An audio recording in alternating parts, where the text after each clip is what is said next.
No warp signature. No approach trajectory. No authorization code. Yet the ship was there. Hanging in the void like it had always belonged, like the stars themselves had forgotten to mention it.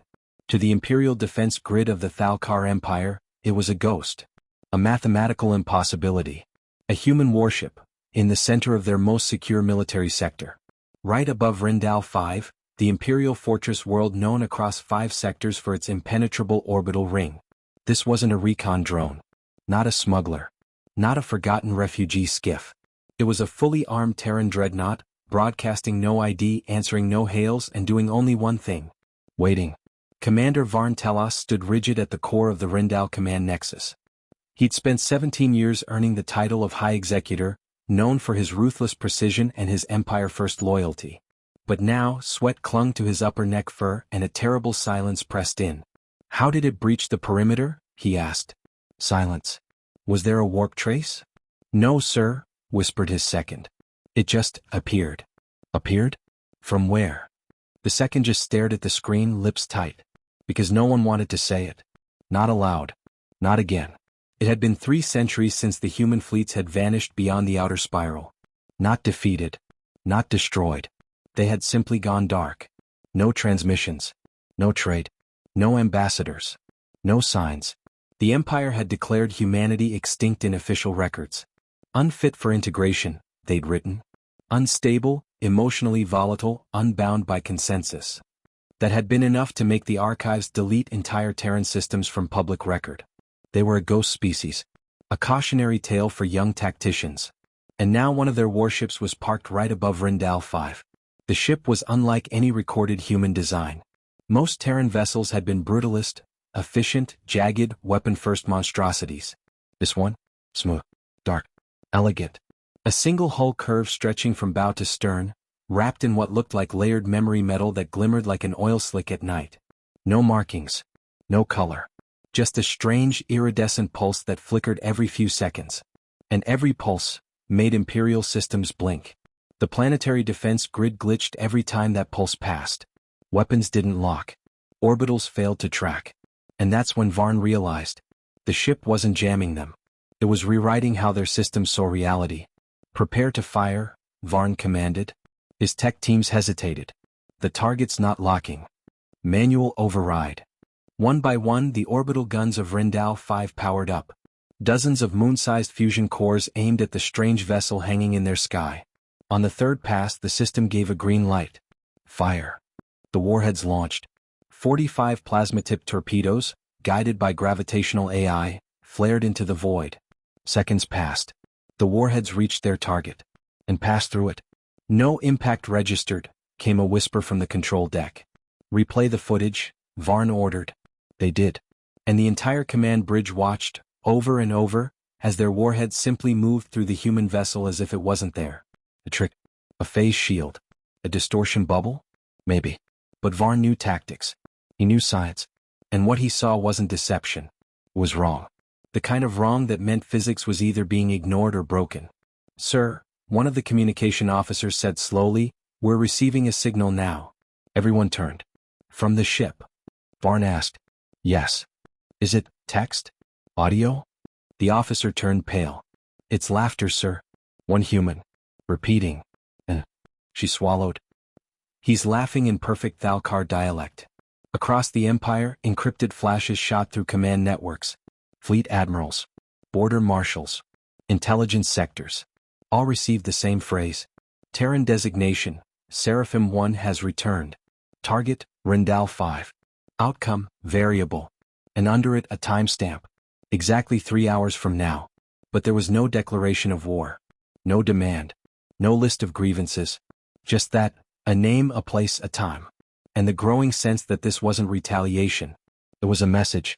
Somewhere in the black of space, aboard the ship, a man stood barefoot in a dim chamber of glass and humming light. Human. Come. Eyes closed. He wore a sleek black suit of armor that shimmered with shifting glyphs. Symbols in Terran Latin, old Earth military ranks, forgotten battlefield coordinates. He wasn't crew. He was the ship. Linked. Symbiotic. Born from the long exile. Grown in silence. They called him the Carrier. And as his mind merged with Seraphim 1's ancient systems, he whispered, Let them see what we became while they erased us. Back on Rindal 5, the planetary governor had arrived. Governor Ashel Dren. Political elite. Not military. He saw the human warship from his observation tower and felt rage rise like acid. Fire again, he demanded. We can't, the weapons officer said. All batteries are offline. Then launch the fleet. Which fleet? Varn asked coldly. Rendell's ships are in dock. Still refitting. Dren turned red. Then scramble them. Varn didn't move. Governor, that ship didn't arrive here by mistake. It chose this place. You know what that means. And that was when Dren whispered the thing no one wanted to admit. They're not here for war. Varn's voice dropped. No. They're here to remind us. 3 hours passed. No movement from the human warship. No signal. Just presence. And then, at the exact timestamp in the message, it vanished. Not with a flash. Not with a jump signature. It simply folded back into non-existence. And in its place, floating in orbit above Rindal 5, was a Terran archive beacon. A sleek black pyramid, slowly rotating, projecting a single sentence into space. We are not your myth. We remember the silence. And we are awake. But the real terror came later. As Imperial scientists approached the beacon, thinking it inert, they opened it. And inside, projected from a pulse crystal only humans had ever mastered, was a complete memory file. A battle log. One the Empire had deleted from history centuries ago. The Siege of Echo Vale, a massacre ordered by the Thalkar against a neutral Terran colony. A war crime. Recorded in first person. From the eyes of every dying human on the planet. Now all of it was back. Broadcasting. Unstoppable. The beacon couldn't be shut down. Every system it touched began auto-downloading. And soon the entire Empire remembered what it had tried to bury. Humanity hadn't disappeared. They'd watched. They'd waited. And now, they'd started walking back into the galaxy. The broadcast didn't stop. Every second more nodes linked. More systems infected. Not with malware, with truth. The Terran Archive beacon orbiting Rindal 5 had only one message looped through its crystalline data lattice. Echo Vale. We remember. And now so shall you. At first the Empire tried jamming it. Standard suppression waves were deployed, layered frequency dampeners spun up from the orbital command decks. Useless. The signal wasn't traveling through normal space. It was inside the Imperial Cornet itself. Splicing through data packets like they'd always been part of the system. Rewriting memory caches. Unburying logs. Feeding raw evidence into every terminal. Not just military. Civilian too. Teachers. Farmers. Workers. Governors. Everyone. On the capital world of Thalkar Prime, the streets were chaos. Massive public viewing spheres lit up with unskippable footage, grayscale thermal recordings of the Echo Vale siege from 322 years ago. Screaming children. Orbital bombardments without warning. Empire Marines laughing as they set fire to settlement towers. The images flickered in between lines of old military orders. Signed. Stamped. Verified. Authentic. And across the Empire, the most terrifying question began to spread like wildfire. If this is true, what else did we erase? At the Grand War Hall, Supreme Chancellor Everest Tal demanded an emergency assembly. She was known for her cold logic, her ability to suppress uprisings with measured words and limited executions. But nothing prepared her for this. Every screen in the hall blinked with Terran code. A spiral of ancient glyphs and old Earth syntax now decoded by thousands of autodidactic AIs. Shut it down, she ordered. Ma'am, her tech advisor whispered, we can't. It's not a file. It's a pattern. It's alive. Like a virus. Or a memory loop. It's destabilizing the Cornet? It's restoring it. In dark corners of the galaxy, forbidden history was resurfacing. The Zarnathi massacre, where humans defended a colony of alien refugees the Empire had ordered eliminated. The Rim Treaty betrayal, when the Council promised peace and struck Terran ships during negotiations. The disappearance of the Horizon Fleet, long blamed on Terran aggression, now revealed as a deliberate ambush by the Empire's own dreadnoughts. It all spilled out. Because the archive beacon didn't just contain one memory. It contained everything. A complete record of humanity's last century before vanishing. All neatly compressed. Time. Delivered with surgical vengeance. And then came the next warship. No warning. No signal. It appeared in the Kavala system, right above a planet known for its genetic slave labs. This one looked different. Longer. its hull coated in a shifting crystalline mesh, absorbing starlight. It had no visible engines. It didn't fire. It descended into the atmosphere, slow, deliberate. And as it passed through each altitude layer, planetary defense platforms shut down in sequence. Like they recognized the ship. Or feared it. By the time it reached sky level over the capital, the people had already evacuated. The lab city stood empty, except for the ones who couldn't leave. The genetically bound. The half-lives. The forgotten creations of Empire science. They looked up at the ship hovering above. And the ship looked back. A voice echoed across the sky. You were made in darkness. Humanity was born in it. But we learned to burn. And then the ship did something that no one expected. It opened. Not like a hatch. Like a flower blooming in reverse. From its center, it unleashed not a weapon, but a wave of golden energy that rewrote genetic bindings across the planet. Slaves fell to their knees, coughing, gasping, then stood up. Free. The Empire tried to spin it. They called it a Terran psychological campaign. They said the ships were illusions, that the memories were fabrications. But it was too late. Because the third warship had already arrived. This time in orbit over the Imperial core foundry itself. And this one didn't wait. It fired one beam. Just one. But it didn't destroy the foundry. It did something worse. It released every file the foundry had hidden for 5 centuries. Every experiment. Every illegal upgrade. Every erased person. And now trillions knew. In underground bunkers, old generals watched these ships appear with hollow expressions. You know what this is? One whispered. It's vengeance, said another. No, came a third voice. It's memory. We forgot who they were. We forgot why they left. We thought they would never come back. The first general nodded grimly. But they never left. They just watched. In the dark void between galaxies, aboard the original Terran warship, Seraphim 1, the man known only as the carrier watched the chaos unfold. He did not smile. He did not speak. He simply monitored. And beside him, a second presence stirred. A woman. Old Earth military markings on her armor. Her eyes glowed silver. Too fast, she asked. He nodded once. They need time. Should we stop? No. Let the truth finish what it started. In the Imperial Palace, Chancellor Everest Tal stood before a wall of images. Not maps. Not tactical feeds. Just faces. Human. Alien. Mixed. All dead. All archived. All rising again in the minds of a galaxy that had tried to forget them. She lowered her head and whispered, "We made a mistake." The lights flickered. Her throne AI spoke. "Ma'am. A 4th Terran ship just arrived." "Where?" The AI paused. "Above Thalkar Prime." Thalkar Prime, once the gleaming crown of the Empire, was drowning in its own silence. No sirens. No explosions. Just quiet. Because fear had evolved. It no longer screamed. It watched. Above the once proud skyline of crystalline towers and gold-veined skyways now hovered a ship unlike anything the Empire had ever dared to imagine. Its hull was shaped like a blade half drawn from the sheath of the void, obsidian black, smooth and impossibly still. Every orbital cannon tried to lock on. Every orbital cannon refused. It wasn't shielding. It was as if the ship existed slightly to the left of reality, seen but untouched. Present but untouchable. The populace below began gathering on rooftops, in parks, along balcony rails. Looking up. Waiting. The 4th Terran vessel had arrived. And with it came the first message. Inside the Imperial Senate Dome, the final emergency council was in chaos. Senators screamed.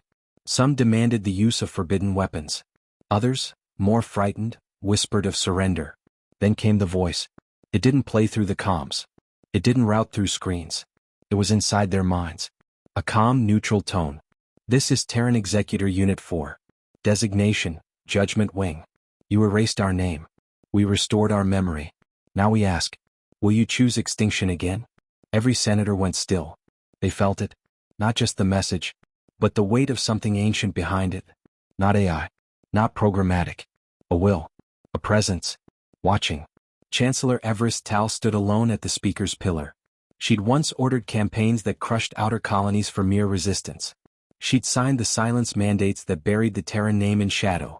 Now that name hung above her world like a sword. And she was trembling. Her aides turned to her. Chancellor, what is our reply? She looked to the sky, closed her eyes, and said, Open the palace gates. Down on the central plaza of Thalkar Prime, the crowd parted. A beam of light descended from the hovering Terran ship, slow and humming like ancient thunder held in stasis. Then a figure emerged. Not in armor. Not in weapons. Just a human. Male. Mid-40s. Tall. Pale gray eyes. Wearing a black coat stitched with faded insignias. Too old to be current, too revered to be ceremonial. He walked forward. Alone. No guards. And the crowd fell silent. Not from fear. But recognition. Somehow, without knowing how, they knew this wasn't just a messenger. This was a witness. Inside the palace, Chancellor Tal met him at the base of the imperial steps. No cameras. No declarations. Just two leaders. One from the present. One from the silence the galaxy thought it buried. She bowed her head. The human did not bow back. Instead, he raised a device from his coat, small, circular, humming softly.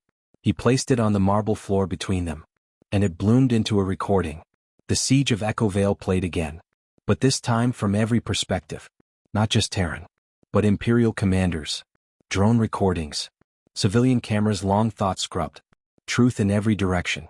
And when it ended, he said only one word. Acknowledge. Tal whispered, "We did this. We lied. But it's been centuries. We've changed." The human's eyes were empty. "We watched." She swallowed. "Then what do you want?" He replied. "Truth. First. Then reckoning. Then decision."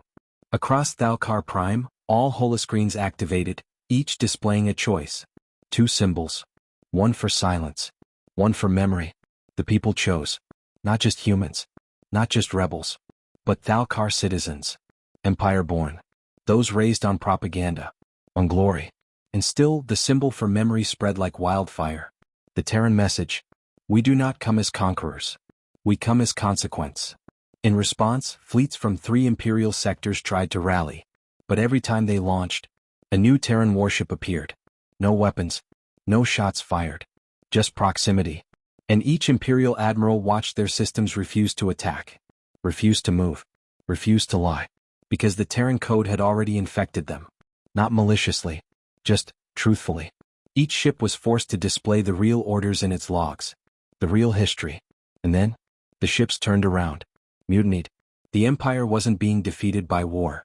It was collapsing under the weight of its own buried sins. Back on Thalkar Prime, the human stepped forward. He raised his hand to the skies, and the 4th Terran warship responded. One final broadcast. Not just data. A memory pulse. The complete timeline of the final century before Earth vanished from galactic politics. The betrayals. The ambushes. The cover-ups. The decision to go dark. And the plan? To return only when remembered. Now the stars remembered. And the Terran voice echoed across every world, every system, every ship. We are not ghosts. We are the storm you prayed would never come. And we bring only 2 things, memory and choice. The skies above Thalkar Prime dimmed, not with clouds but with ships. Hundreds. Terran warships. Dreadnoughts. Carriers. Archive vessels.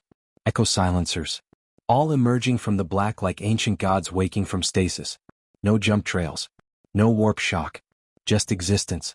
The Empire's capital now sat under an entire fleet of silence. And still not one shot fired. Because Earth didn't come to conquer. It came to remember, loud enough that the stars could not ignore it. Chancellor Everest Tal stood atop the Imperial Tower, watching the ships orbit like halos of judgment. She knew. This wasn't war. This was the verdict. And yet, Earth hadn't destroyed them. Not even Rindal 5. Not Kavalis. They could have. But Earth had chosen the weapon no empire knew how to deflect. Memory. Across the galaxy, Terran archive beacons continued to unfold. Thousands more. On border planets. Trade hubs. Research stations. Slaver ports. Old battlefields the Empire had paved over. Each one pulsing with the same thing. Proof. Not propaganda. Not hate. Just truth. And it was truth no civilization could ignore. Some worlds revolted. Some knelt. Some tried to hide. But all chose. Because memory forced them to. Inside the great chamber of the Imperial Core Council, the heads of state convened for the last time. Gone were the demands to strike back. Gone were the chants of loyalty. Now only one question remained. What happens if we choose silence again? No one answered. Because every screen now showed Earth's final offer. A single phrase projected from every Terran ship. We are not your enemies. We are your memory. Erase us again, and we erase the stars. On Earth itself, now reawakened, its skies scarred and proud, the obelisks pulsed with light. Sarah Halden stood in the Terran memory core beside Aura, watching each galactic system light up green or red. Memory accepted. Or memory denied. Each color dictated a future. Every denial carried consequence. Because now, Earth had the voice of every forgotten soul the galaxy ever buried. And if those voices were silenced again? Then humanity had one final protocol. Aboard the Seraphim 1, the first Terran ship to re-emerge, the carrier activated the last beacon. Not a weapon. A marker. Projected into the galactic network. A rotating map of every atrocity hidden. Every lie written in blood. Every moment the galaxy betrayed truth. It was called the Chronicle of Ash. Once uploaded, it could not be deleted. Then came the final message. We are not here to burn your worlds. We are here so your children never forget. We are here because silence once cost us everything. And now, silence costs you. The galaxy fractured. Not in violence. In awareness. All the empires that stood on bones began to shake. Because the ghosts of humanity's memory were no longer ghosts. They were witnesses. 3 weeks later the empire collapsed. Chancellor Tao resigned, not in disgrace, but in awe. A new coalition formed, not human-led but human-founded. They called it the Accord of Memory. Its first law was simple. No truth shall be buried. No species shall be erased. No voice shall vanish in the void. And Earth? It didn't take power. It didn't rule. It simply sent one message, broadcast on every frequency. We watched the galaxy forget us. And in silence we prepared. Now we do not seek vengeance. We seek remembrance. If you can offer that, then we offer peace. No one ever saw a Terran ship arrive again. Because now, they were already everywhere. In systems. In memories. In code. In stories. In truth. And above the ruins of the old empire, one last Terran beacon drifted in orbit. Its signal simple. Erase us, and you erase yourselves. The end. Milky Way, if you felt the fire in your chest while reading this, if this reminded you why HFY hits so deep, why silence is never the end, and why Earth will always rise again, then join the memory. Movie Camera. Subscribe to the Void Narratives for more epic sci-fi, legendary human awakenings, and tales where truth burns brighter than war. Bell, subscribe now, and never miss a storm. Because the stars remember. And now, so will you.